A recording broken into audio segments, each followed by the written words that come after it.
Gue tuh sama keluarga besar gue gak deket. Gitu. Jadi gue kayak akhirnya mencari nih. Keluarga gue tidak mengayomi saya gitu. Ya udah saya mau mengayomi orang-orang saja. Ada gak sih orang yang benar-benar mau cintai gue? Atau bahkan pertanyaannya, Tuhan tuh benar-benar sayang gak sih sama gue? Wah gila, gue stres banget. Gue gak tahu, gue bingung banget, susah banget. Gue sampai tuh ada masanya gue pengen mengakhiri hidup. Gue kagak bisa survive nih kayak lo begini. Gue cuma nyusahin, hidup gue cuma begini. Kagak jadi kebanggaan. Terus waktu itu gue posisinya telat lulus. Gue ngapain nih hidup lagi ya? Ngapain lah gitu. Gue gak pengen bahas kekristenan, tapi gereja itu emang benar-benar menyelamatkan sih. Gereja itu benar-benar menyelamatkan. Di saat gue lagi titik-titik terendahnya, gue nggak tahu harus cerita ke siapa. Gue akhirnya beraniin diri tuh. Kayak gue cerita ke teman-teman gereja gue. Slogan yang kayak pandang saja pada Yesus, jangan pada orang-orang. Itu jahat sih menurut gue. Karena bisa jadi orang-orang yang ada di sekitar ini itu berkat dari Tuhan. Dan gue kenal Brian yang oke untuk kerja sama gue. Jadi ya gue akan terus jalan aja gitu loh. Hai, gue Brian dan welcome to our safe space. Tempat aman di mana kita bakal ngobrol hati ke hati, ngomongin semuanya dari tantangan kehidupan dan perjalanan iman dengan satu tujuan, agar lu selalu ingat kalau Tuhan sayang banget sama lu. Sebelum kita ngobrol-ngobrol hari ini dengan temen gue yang spesial banget, jangan lupa subscribe YouTube channel ini ya dan share ke semua teman-teman kamu. Well, tanpa lama-lama lagi, enjoy! What is up guys? Welcome back to Safe Space. Hari ini bersama host kesayangan Anda Brian Syawarta and the one and only Mr. Ryan Giggs Venedin. Betul sekali. Gak salah kan? Gak salah.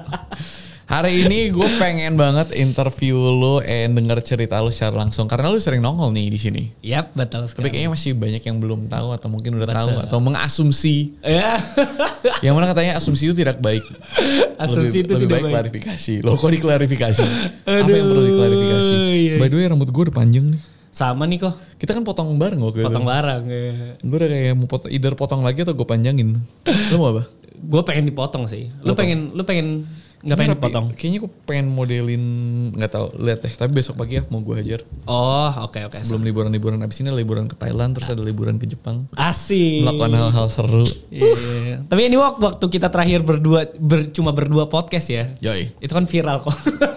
Oh iya ya. Semoga yang ini enggak ya, jangan. Harusnya sih udah. Jangan mengulang yang itu lagi ya. Kita udah lebih nyantai sekarang. Aduh. So, Giggs. Ya kalau mungkin gimana? kita mulai aja langsung dengan pertanyaan yang sangat sederhana. Gue nggak tahu karena gue tidak bermain bola. Tapi kenapa setiap kali gue temenin lo ketemu sama orang, gue mengenalkan lo, kenapa hal pertama yang ngomongin adalah bola? Iya. Jadi teman-teman, bapak gue tuh fans banget sama Manchester United. Ya tim bodoh itulah. Kalah mulu kok, sumpah. Sekarang dulu jago. Semua ya. Kan ada up down-nya. Iya, dulu jago banget. Dulu pokoknya jago banget dan menguasai Eropa gitu. Nah terus Ryan Giggs ini itu nomor 11 dan dia tuh posisinya winger. Okay. Jadi sayap, suka lari-lari lah, larinya cepet banget. Dan bapak gue tuh ngefans sama dia karena selain jago, namanya unik. GIGGS, itu unik banget. Kalau misalnya dijadiin plat mobil, misalnya plat mobil di Jakarta ya B6199S. Udah gitu. ada rencananya tuh. Udah ada rencananya, bapak gue bilang kayak gitu, itu unik banget. Okay. Nah jadi akhirnya dikasih nama itu. Dan akhir-akhir ini juga gue kan suka ditanyain orang, Giggs nama lu cuma Giggs aja kah karena pemain bola itu atau ada artinya? Dan gue cari-cari kok. Ternyata ada. Nah pokoknya artinya itu sebagai seseorang yang like-hearted dan entusias. Nah terus gue pikir-pikir. Lu banget coy. Makanya gue banget. Wah gila juga nih bapak gue kasih nama tuh mantap juga. Dan nama ini tuh sebenarnya kayak nama medieval gitu. Pokoknya kayak GYGGS.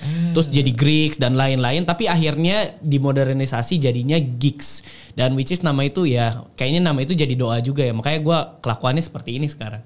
Gitu. I see. Lah, tapi bonyok lu tuh lu sama mana sih?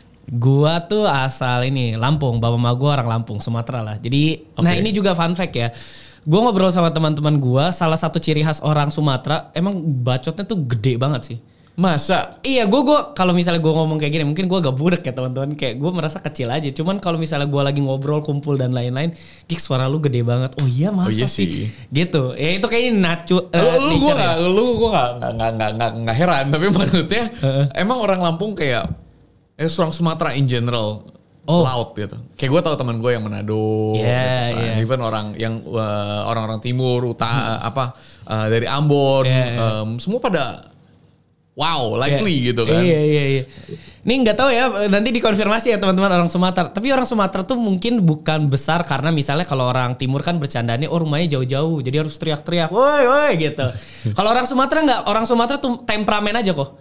Jadi kalau ketemu ya bawaannya tuh mau berantem aja terus di jalan di mana gitu. Jadi suaranya tuh gede. Jadi kebiasaan gitu. Itu self defense mekanismenya kayak gitu kali ya. Iya, kayak nyokap gue Makassar kan. Kalau ngobrol sama orang Makassar, orang yang gak ngerti bahasa Makassar tuh mereka lagi berantem gitu. Ya, padahal itu mereka lagi ngobrol dengan asik gitu. Iya betul. Kayak gitu. Berarti Cindo Lampung. Besar di? Gue tapi besarnya di, nggak bilang Jakarta juga sih, Tangsel. Tangsel. Pamulang guys. Apakah ada orang Pamulang di sini? Pamulang itu Tangsel. Tapi dulu tuh daerah gua Ciputat sana gitu itu masuk Jakarta. Tapi karena ada Banten jadi dimekarin, ya udah kami nggak masuk Jakarta lagi deh. Gitu. Bojong berarti Pindah kayak gitu. Sekarang udah di Pamulang semua. Udah maju kok sekarang. Satu dari berapa bersaudara? Gua 4. Anak pertama dari 4 bersaudara. Jadi adik gua 3 lah. Adik gua 3. I see. Anak pertama dari 4 bersaudara. Oke. Iya. Nah ini teman-teman jangan-jangan ini interview sama bos ya. Waktu itu gue pas masuk kerja sama dia. Cerita dikit dong gimana awalnya gitu. Oh iya waktu itu belum sempat cerita. Jadi teman-teman gue sama Brian ketemu random banget. Sumpah random banget. Pokoknya tahun lalu kan. Tahun lalu itu ya? Tahun lalu.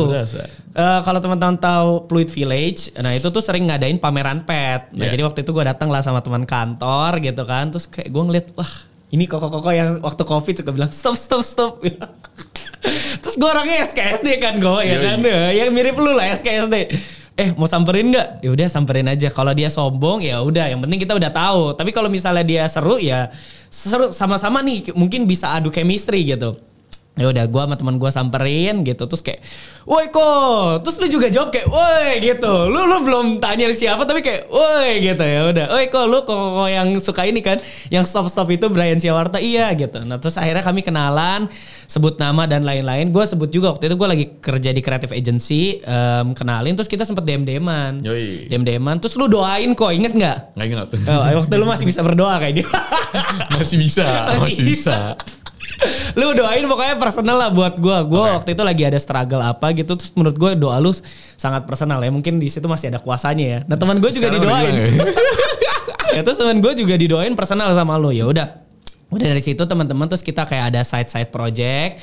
Dan waktu itu gue sempat kerja di korporat gitu kan. Waduh, tidak bisa. Sempat jadi budak korporat ya? Gak bisa, gue stres bro. Kayak misalnya gue kan orangnya sangat sangat meledak-ledak gitu. Terus kayak gue ngomong di korporat ya kayak, iya mas, oke mbak. Waduh gue gak bisa sih. Gue gak bisa banget itu. Terus kayak pas banget gue mau cabut, lu juga nawarin kerja. Jadi emang itu rencana Tuhan. Enggak. Gue nawarin lu pas lu masuk korporat itu. Gue bilang, feeling gue lu kayaknya gak bakal cocok di sana. Waktu itu gue nawarin lu, gue bilang kayak lu gak kerja bareng gue lagi butuh tim nih. Oh iya betul. Terus lu bilang, aduh gue udah terlanjur sign in. Sama korporat nama yang besar itu kan. Iya betul. Terus gue kayak, gue nanya berapa lama sih ininya sampai cobaan. Bener, lu nanya itu. 2 atau 3 bulan. Oke, yaudah nanti ke 2-3 bulan lagi lu kabarin gue aja. Gue inget itu betul. Itu emang rencana Tuhan sih guys. Kemungkinan besar gak cocok sih. Soalnya kan perusahaan besar yang non kreatif. Betul. Lo orangnya kreatif banget. Gue dari ketemu lu udah berasa kayak, oh vibe-nya sama nih. Chemistry-nya oke. Terus kita bikin beberapa project tau gak sih? Betul. Walaupun akhirnya belum terjadi gitu kan. Tapi dari situ kayak, wah ini asik nih kayaknya. Iya betul. Terus akhirnya lu mulai kerja pas bulan apa sih? Gue kerja sama lu tuh bulan apa ya? Maret ya kalau gak salah. Gue lupa deh Maret atau April gitu. Pokoknya gak lama yang langsung meledak gitu deh. Iya itu itu 1 minggu kan. Terus kayak Gigs bikin podcast yuk kayak gitu. Ayo gue mah ayo aja. Nah itu bahas Kristen Progress itu terus kayak wah meledak banget itu kan. Makin orang makin banyak tahu. Oh lu sekarang kerja sama dia ya gitu. Itu baru bulan pertama ya? Itu bukan bulan pertama lagi, minggu pertama. Ya, langsung gue tanya lu jadi gak? Lu yakin? The real probation itu, pencobaan itu. Bener-bener pencobaan itu guys, sumpah. Pencobaannya ternyata bukan hanya dalam ranah pekerjaan, tapi dalam semua hal ya. Itu mental lo diuji sumpah, di luar itu ya dipertanyakan. Tapi kan yang diuji juga lu waktu itu. Kenapa lu masih mau? Itu pertanyaan gue. Oh iya. Kan gak ada kontrak, gak terikat. Lu bisa aja langsung back off biar lu gak terbawa sesat or whatever.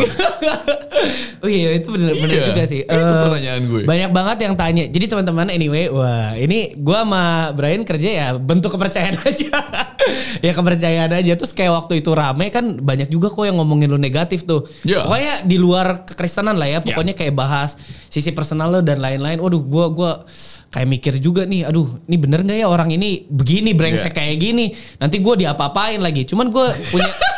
Sumpah bener, gue ada konsul beberapa orang gitu. Gue harus gimana. Cuman satu hal yang gue percaya, gue waktu mulai kenal sama lu sampai sekarang tuh menurut gue lu konsisten, orangnya baik, orangnya fair gitu. Maksudnya kalau ada bisnis ya, lu fair lah gitu. Ya gigs lu udah harus dibayar, ya udah gue bayar kayak gitu.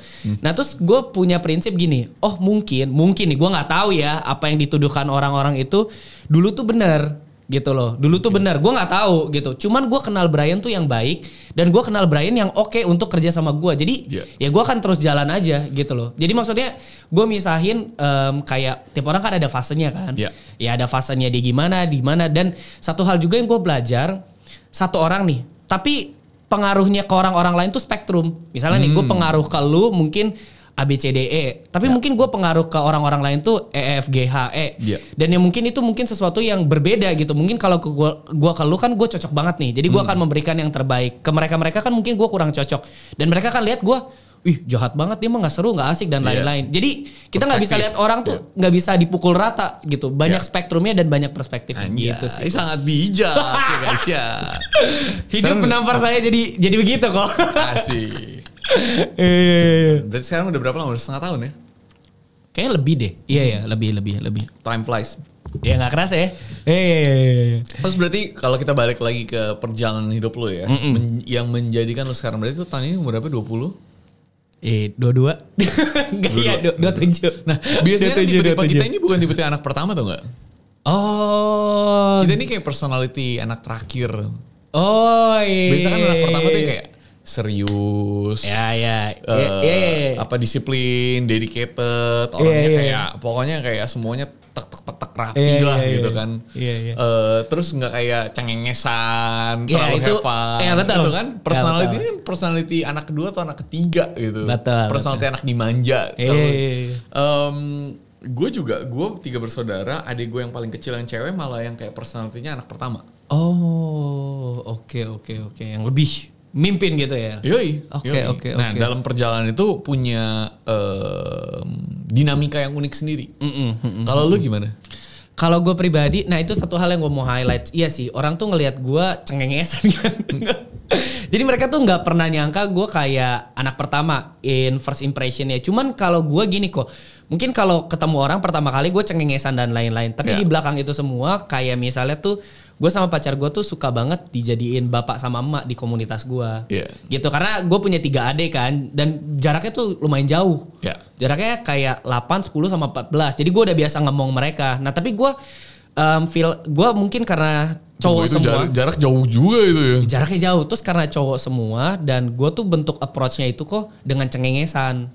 Gitu loh. Jadi kalau gue approach orang kayak ngelawak-ngelawak dulu. Tapi kayak di belakang nanti gue akan tanya-tanya kayak hal-hal yang lebih serius kayak apa yang lo lagi rasain gitu, apa yang misalnya lo lagi perjuangin, terus kayak kira-kira apa yang gue bisa bantu dan lain-lain. Terus biasanya gue juga kalau misalnya dalam komunitas kayak misalnya kita mau pergi kemana, sesimpel mau makan apa, nanti gue yang tuh bantu decide dan lain-lain. Cuman bentuk approach-nya tuh kayak gitu. Gue nggak tahu kenapa gue nggak bisa aja. Tadi gue udah ceritakan kerja di korporat gue nggak bisa. Gue tuh nggak bisa jadi orang yang kayak serius banget gitu loh. Gue nggak bisa gitu loh. Dan mungkin karena gue suka sama komedi ya. Menurut gue kayak di setiap aspek kehidupan gue harus tambahin komedi-komedi dikit lah gitu loh. Dalam approach orang dan dalam hal-hal lain gitu. Gue bisa serius tapi dalam serius gue pun ya gue akan tambahin unsur-unsur komedi itu. Lu stand up komedian sih. Lu itu juga salah mimpi lu ya. Ya amin ya. Baru belajar. Tapi itu ngefek juga gak sih dari bagaimana lu dibesarkan? Karena adik pertama lu udah 8 tahun setelah lu. Jadi basically lu 1-8 kan katanya masa kita paling deform apa namanya personality-nya terbentuk itu 5 tahun pertama gitu kan. Tapi 8 tahun, selama 8 tahun lu jadi anak tunggal lah gak? Oh betul. Iya. Terus tiba-tiba jadi kakak kan 8, 9, 14. Iya. Tapi karena udah jaraknya juga jauh, adik lu kayak kecil banget gitu kan. Jadi lu mau main sama dia juga kayak jadi anak-anak gitu kan. Iya betul gitu. Menarik. Ya dulu Kenapa bedanya jauh banget? Tuh mak gue. Nggak tahu. Mak bapak gue gak tahu ya mereka apakah ada program tertentu atau enggak. Cuman iya gue juga wondering sih kenapa bedanya jauh banget. Coba kita telepon sekarang. Wah. Lagi kerja bro. Lagi gitu.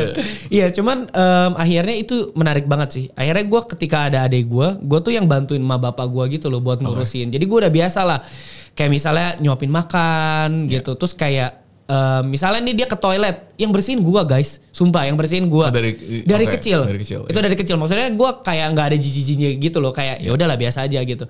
Terus bahkan study tour nih, gua yang nemenin kok.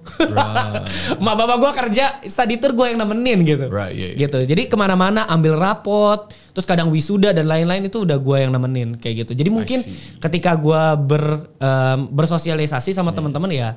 Itu tuh kebawa apa yang hal-hal yang di rumah tuh jadinya kebawa. Right. Gitu. Karena sekarang lu anaknya komunitas banget gak sih? Iya betul. Itu gue juga penasaran. Gue suka banget sama komunitas. Gue gak tahu kenapa. Right. Oh mungkin ini. Kenapa teman-teman gue suka banget sama komunitas? Karena mungkin komunitas itu kan gue lihat sebagai keluarga gue gitu kan. Jadi kalau gue into sama komunitas gue akan totalitas nih. Akan mengembangkan. Terus gue akan anggap lu semua saudara gitu. Gue gak akan pandang bulu lu sukunya apa. Terus bahkan agamanya apa gue gak akan pandang bulu. Ya mungkin karena gue tuh sama keluarga besar gue gak deket. Gitu. Jadi gue kayak akhirnya mencari nih. Keluarga gue tidak mengayomi saya gitu. Ya udah saya mau mengayomi orang-orang saja gitu. Right. Jadi gue bikin keluarga, gue bikin komunitas dan gue kayak berjanji kalau lu masuk ke keluarga ini gue akan perlakukan lu sebaik mungkin. Ya lu nggak akan dapat perlakuan sama kayak gue diperlakuin keluarga gue. Gitu mungkin. Right. Tapi lu salah satu orang paling people person yang gue tahu sih. Asli. Bahkan lu tinggalnya kan tinggal kayak selalu di rumah lu tuh ada manusia lain kan. Gak pernah sendiri aja. Iya betul. Pernah sendirian gak sih lu? Pernah sendiri. Stres gak kalau sendiri?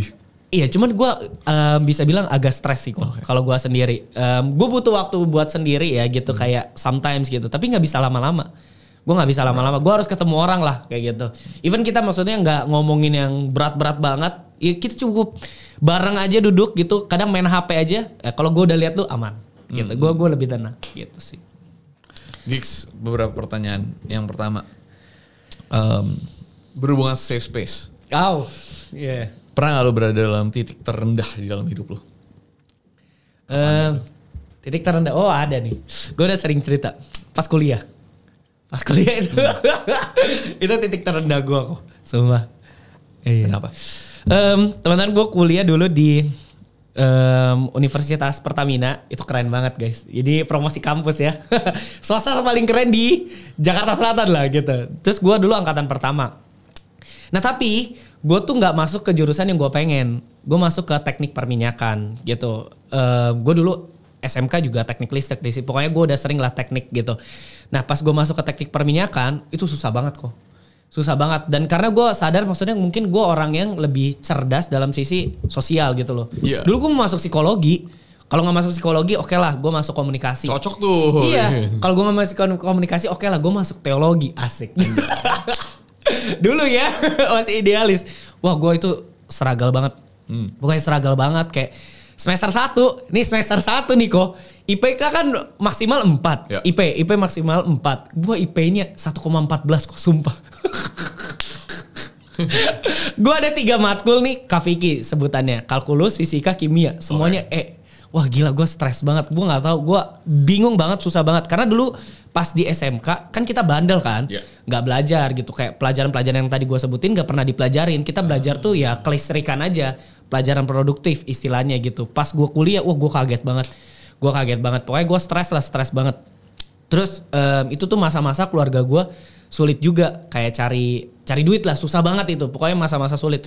Terus kayak bapak emak gue sering berantem. Tapi bapak emak gue gak pernah ngomelin gue ya. Tapi gue pernah dengar suatu ketika bapak emak gue bilang kayak, Pi, ayo cari duit gitu. Anak lu udah harus bayar kuliah gitu. Ya nanti ini lagi dicari dan lain-lain. Wah semenjak itu gue kayak trauma. Dan semenjak itu kayaknya gue kepikiran buat child free deh. Jadi gue kayak pengen punya anak guys. Child free so far gitu ya. Semenjak itu kayak ada trauma. Walaupun sekali lagi orang tua gue gak pernah nyalahin gue. Mereka selalu nerima gue dan mereka selalu baik sama gue. Cuman trauma itu bikin gue kayak aduh gitu. Bahkan teman-teman, gue sampai tuh ada masanya gue pengen mengakhiri hidup karena pakai kata itu dia boleh nanti takutnya violated. Cuman teman-teman tahu lah gitu. Gue pernah pengen mengakhiri hidup. Posisinya itu waktu COVID gitu kan, waktu COVID. Pokoknya gue waktu itu lagi di kosan teman gue karena kalau di rumah gue stres kan. Jadi gue ke kosan teman gue. Teman-teman gue lagi pada ke kampungnya. Jadi kosannya bayar tapi nggak ada yang nempatin. Jadi gue tempatin dong. Pokoknya itu posisinya gue sendirian terus. Anjir gue kagak bisa survive nih kayak lo begini. Gue cuma nyusahin hidup gue cuma begini. Kagak jadi kebanggaan. Terus waktu itu gue posisinya telat lulus. Gue ngapain nih hidup lagi ya. Ngapain lah gitu. Terus gue cari-cari tuh cara mengakhiri hidup paling efisien. Cari. Oh kalau gak salah tuh menurut gue ya. Gue pada simpulan paling gampang tuh nembak. Karena itu kayak lu gak akan tersiksa lama-lama kalau lu kayak gantung. Lu akan tersiksa dulu gitu. Terus kayak jelek lah. Lu kayak bye-bye-nya jelek lah. Gue gak mau. Kalau misalnya kayak nembak kayak cepat. Terus kayak posibilitas itunya bye-bye-nya cepat gitu. Kalau misalnya kayak minum obat kan ya ada kemungkinan lu selamat dan lain-lain gitu loh. Ya udah. Cuman terus gue mikir-mikir cari di mana ya, agak susah di Indo. Gitu. Tapi ada suatu ketika akhirnya gue kayak disadarkan gitu. Tapi disadarkannya tuh bukan hidup lu berarti atau enggak ada sama sekali.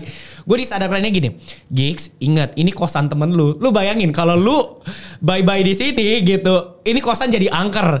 Temen lu barang-barangnya di sini repot, dia harus pindah kosan dan lain-lain kayak gitu. Lu nyusahin gitu. Terus bayangin kalau lu misalnya bye-bye sekarang kayak gitu ya. Bayangin nanti orang-orang heboh dan lain-lain, lu tetap nyusahin. Gitu loh. Bahkan lu udah pergi pun lu tetap nyusahin karena kayak lu harus digotong-gotong gitu loh. Kayak jasad lu pokoknya harus dibawa-bawa gitu. Nanti kayak ada menimbulkan pro kontra. Terus lu belum ninggalin apa-apa, belum ninggalin warisan dan lain-lain. Nah, pokoknya lu ribet lah nyusahin. Ya udah akhirnya gue gak jadi. Karena pada simpulan itu nyusahin orang ya udah gitu. Jadi gue gak mau lebih nyusahin orang lagi. Gitu kok. Itu masa tersulit gue dulu. Gue Nggak, sekarang udah berdamai. Sekarang gue udah bisa sekarang udah berdamai. Udah berdamai, aman. Makanya lo mau jadi komedian ya. ada yang pernah bilang ke gue, gimana gue baca deh. Atau Coki yang bilang ke gue. Komedian itu adalah orang-orang yang berdamai dengan masa lalunya, kegelapan mereka dan menutupinya dengan komedi. Iya, betul. Pernah diceritain pada satu kali di salah satu agensi komedian gitu kan, mau di provide kayak psikolog gitu kan. Tapi gak ada yang mau komediannya. Kalau gue sampai bisa benar-benar berdamai dan make peace dan udah itu, gue udah gak bisa lucu lagi. Iya, materinya udah gak ada bro. Iya udah semuanya mau itu justru harus dikomedikan. Iya. Gitu. Mau bahas apa lagi kalau semua udah berdamai? Iya. Kalau udah pernah ngelewatin yang terburuk, abis itu juga jadinya nggak ada yang seburuk-buruk gitu kan. Iya, semuanya bisa diketawain juga. Betul. Gitu sih, itu titik terendah gue. Terus gimana lu akhirnya? Lu harus cerita dong. Lu keluar gak tuh dari lulus gak? Iya. Lulus teman-teman, puji Tuhan lulus. Walaupun 5 tahun ya, tapi puji Tuhan lulus. Wah, kayak luar gitu. biasa. Gue kira lu bakal tahun pertama keluar terus kayak LSPR. Wah. Enggak. Padahal waktu itu gue udah sempet konsul kan sama kayak dosen wali gue. Dia baik banget. Gue pengen pindah ke komunikasi tahun kedua. Cuman dia bilang kayak nanggung, sayang juga duitnya. Terus gue kenal baik sama dosen-dosen komunikasi kok. Karena gue kayak ada pelajaran tuh namanya persiapan memasuki dunia kerja. Jadi kayak itu simulasi lah. Kayak misalnya kalau lu ketemu teman-teman kerja yang sulit, itu gimana cara nyelesainnya dan lain-lain. Terus waktu itu ada salah satu bikin skenario gitu. Skenarionya adalah nagih utang. Nah gue waktu itu inilah angkat tangan, gue mau contohin nagih utang yang bagus kayak gitu. Ya udah gue bisa, terus kayak dikasih applause dan lain-lain. Semenjak itu gue confident, harusnya gue pindah aja waktu itu. Tapi karena gue nurut sama dosen wali gue, akhirnya gue nggak pindah ya. Terus udah itu, terus kalau misalnya ngomongin gimana sih gue copingnya sama kejadian-kejadian ini teman-teman. Gue nggak pengen bahas kekristenan, tapi gereja itu emang benar-benar menyelamatkan sih. Gereja itu benar-benar menyelamatkan. Di saat gue lagi titik-titik terendahnya, gue nggak tahu harus cerita ke siapa. Gue akhirnya beraniin diri tuh. Kayak gue cerita ke teman-teman gereja gue, ke teman-teman gereja gue. Terus kayak itu masa-masa sulit gue. Kayak ya mereka benar-benar dengerin cerita gue, dan gue yang amazed tuh masih terhura sampai sekarang ya. Asik. Mereka nggak cuma dengerin, tapi mereka kayak bantuin Gigs. lo kalau lagi nggak ada duit, lo bilang sama gue. Lo nggak usah pikirin, maksudnya kalau lo nggak ada duit, jangan nggak makan ya, nanti lo mati lagi gitu ya. Pokoknya lo bilang aja, ntar gue bayarin kayak gitu. Teman-teman gereja gue tuh kayak selalu encourage juga, gimana kuliah lo aman nggak? Gimana kayak lo ada masalah apa dan lain-lain kayak gitu. Pokoknya mereka tuh selalu ini banget kayak care sama gue kayak keluarga gue gitu. Bahkan mereka juga care sama keluarga-keluarga gue yang di rumah. Kayak misalnya kayak, gimana adek lu, bapak mak lu, kita bisa kirim apakah dan lain-lain. Wah itu amazing banget sih menurut gue. Keluarga yang lu cari tuh. Iya betul. Gereja gue itu the best banget pokoknya. Nanti gue tulis di kolom komentar deh gereja gue di mana. Itu pokoknya amazing banget buat gue. Gue kayak kalau nggak kenal gereja ini ya kok, kayak udah gak ada deh gue sekarang. Untung ada mereka sih. Tapi gue benar-benar percaya sih yang namanya kekuatan komunitas. Yep. Terlepas dari agamanya apapun ya. Kayaknya setiap agama juga banyak yang menyadari kebutuhan itu. Betul. Sebagai manusia sosial dan apalagi kalau ada keimanan di tengah-tengahnya. Gue nggak punya experience berada di agama lain dan di komunitas agama lain. Tapi beberapa kali gue lihat dari kejauhan, gue dengar dari temen gue, kok kayaknya setiap agama udah mulai mengerti pentingnya dan mendirikan komunitas secara intensional deh di mana-mana. Dan terutama di generasi yang sekarang. Yep. Iya kan. Kalau lu paling sering ya kalau gue lihat ya orang tuh kayak bisa. Gue yakin setiap dari kita tuh punya masalah keluarga dan setiap dari kita tuh sedikit banyak ada bentuk pelarian dari keluarga. Dan kemarin gue lihat quotes yang lebih penting daripada keluarga di mana kita dilahirkan adalah keluarga yang kita bangun. So it's not the family that you came from yang lu datang dari mana karena itu nggak bisa pilih. Tapi yang lebih penting adalah yang kita bangun. Menurut gue definisinya luas. Bisa dimaksudin lu menikah, lu bikin anak, lu bikin keluarga. Artinya kayak kali ini lu punya kesempatan untuk menciptakan keluarga yang lu mau gitu kan. Atau bisa artinya simple, maksudnya teman-teman di sekitar lu, komunitas lu yang lu jadiin kayak keluarga kedua gitu kan. And I think itu penting banget sih. I mean lu adalah orang yang kayak kalau lu tato kayak di jidat lu komunitas deh. Mantap ya. Community approve ya. Iya. Betul. Karena ini gue mau nambahin juga kok. Gue nggak tahu ya udah pernah bilang di safe space atau enggak. Tapi gue bisa clearly bilang, guys Tuhan tuh nggak kelihatan. Kayak misalnya kita berdoa, Tuhan tolong saya ini butuh duit gitu. Dia nggak kirim duit tuh dari atas. Tuhan saya butuh makan, dia nggak kirim duit kan dari atas, nggak ada, nggak ada. Tuhan tuh nggak kelihatan gitu. Nih, misalnya lu datang nih, ini otokritik, lu datang ke gereja, pandanglah pada Yesus gitu, jangan pandang pada manusianya kayak gitu. Dipandang Tuhan. Mana bro? Apalagi gereja Protestan, salibnya tidak ada Yesusnya bro gitu. Tidak ada mana. Makanya yang bener gereja Katolik ya. Iya mending gereja Katolik. Ada Yesus ya masih kelihatan kayak gitu.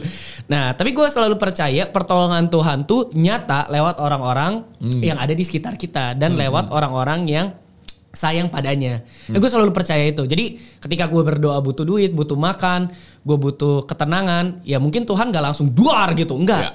Tapi nanti ada aja orang yang kayak Gigs ngajak makan. Gigs lu ada apa gitu. Kayak ada aja itu mysterious ways gitu. Nah dan gue selalu percaya kayak menurut gue pribadi tuh kayak slogan yang kayak pandang saja pada Yesus, jangan pada orang-orang, itu jahat sih menurut gue. Karena bisa jadi orang-orang yang ada di sekitar ini itu berkat dari Tuhan. Right. Nah kalau misalnya kita memandang sebelah mata orang-orang yang ada di sekitar dengan frasa yang kayak merendahkan seperti itu, sama aja kita tidak menghargai berkat yang Tuhan berikan. Betul. Gitu sih. Tahu ceritanya nggak sih? Ada cerita yang ada orang lagi banjir. Tahu nggak cerita itu? Oke, gue pernah denger deh. Ada orang lagi banjir, terus dia stuck di atap rumahnya karena udah kelelap semua, tinggal atapnya udah di ujung gitu kan. Terus banjirnya naik terus tuh. Terus dia berdoa, Tuhan selamatkan aku. Terus datang tuh RT-nya punya getek kan. Ayo mas, naik. Ini bentar lagi kelelap nih. Tidak, aku berdoa kepada Tuhan dan aku percaya Dia akan menyelamatkanku. Ya wes mas, jalan. Abis itu datang orang SAR gitu kan, pakai yang boat yang lebih gede tuh, yang dipompa angin tuh. Ayo pak, cepat naik, sudah ini. Tidak, saya percaya kepada Tuhan. Saya tidak percaya kepada manusia. Serah lu pak, jalan gitu kan.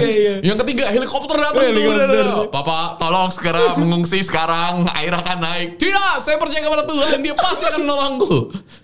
Pergi ditinggal. Habis itu banjir, mati kelelep sih. Terus dia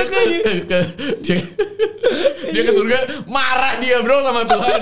Woi Tuhan, parah banget sih lu. Gue percaya lu gak tolong-tolong sampai gue mati. Parah lu jadi Tuhan. Terus Tuhan bilang, loh gue denger makanya gue 3 kali kirim lu bantuan. Iya bro, itu malah bantuan dari Tuhan. Aduh, itu lucu. Itu ikonik banget cerita itu. Betul. Dari situ kita belajar jadi orang jangan so rohani. Tuhan tuh ada di sekitar kita. Dia selalu ada. Tuhan ada di sekitar kita. Bukan seperti yang kita bayangkan. Alright, karena kita udah membuka, kalau bahasa Inggrisnya tuh opening a can of worms. Artinya lu udah membuka sesuatu yang harus ditutup. Dan kita udah menyentuh tadi the idea of ending your life. Maka gue pengen akhirin episode ini dengan kalau lu bisa ngomong ke diri lu yang berada di posisi itu tuh. Yang posisi mana sulit? Yang lagi mau mengakhiri hidupnya karena udah kehilangan semua harapan dan nggak ada sih. Kan orang bisa berada dalam titik itu karena there is no, pada saat melihat ke depan tuh udah nggak kelihatan jalan, nggak ada yang baik, cuma ada yang buruk gitu kan. Tapi kan buktinya lu sekarang duduk di sini cengengesan sambil makan lollipop. It's not so bad, right? Pertanyaan gue, kalau lu bisa ngomong ke diri lu dulu, dan ini mungkin buat semua orang yang lagi mendengarkan juga, apa yang lu bakal ngomong? Oh iya, gue kepikiran untuk mengakhiri hidup itu mungkin karena gue dulu menganggap kuliah itu adalah satu-satunya yang bisa buat gue berharga, gitu. Jadi kalau misalnya kuliah gue gagal, gue gak berharga sama sekali. Nah tapi teman-teman yang kayak tadi mungkin kita udah bahas, tiap orang itu ada spektrum dan tiap orang tuh ada perspektifnya, ada sisi-sisinya.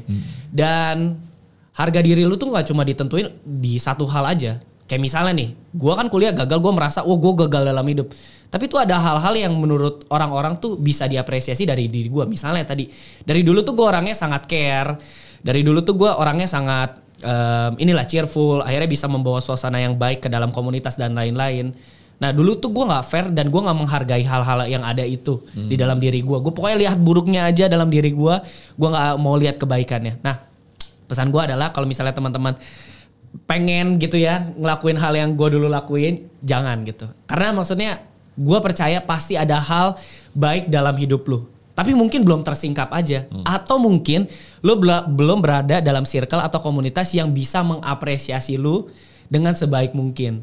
Dan mungkin juga yang lu cari itu adalah ya pertanyaan besarnya ya. Ada gak sih orang tuh yang sayang sama gua? Gitu. Ada gak sih orang yang benar-benar mau cintai gua? Atau bahkan pertanyaannya Tuhan tuh benar-benar sayang gak sih sama gua?